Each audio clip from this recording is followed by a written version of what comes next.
Hello les curvy girls and boys, je viens d'avoir une petite épiphanie quand même. La grossophobie, en fait, il y a réellement une phobie.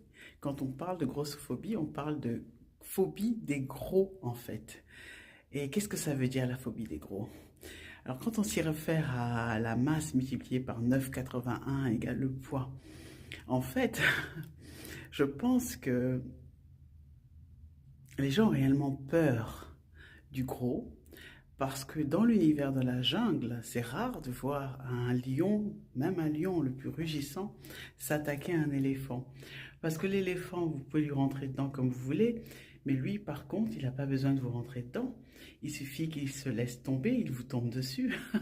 D'ailleurs, l'expression dit bien qu'on vous tombe dessus. Imaginez un petit peu 9,81. La pesanteur multipliée par la masse égale le poids, ça fait mal, hein?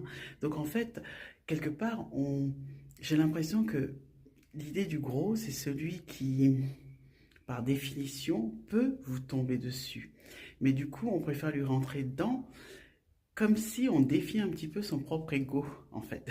C'est trop drôle, hein. J'ai eu cette réflexion comme ça, sur laquelle je vais encore réfléchir un peu, parce qu'il y a à gratter. C'est un peu comme même ne pas draguer les grosses, ou ne pas vouloir embaucher les gros, ou se moquer des gros. Mais c'est une moquerie un petit peu plus subtile au final. C'est un peu comme quand vous avez peur de quelque chose, vous voulez vous assurer de ne plus avoir peur, alors du coup vous faites celui qui est conquérant. Et vous préférez matraquer celui qui vous fait peur de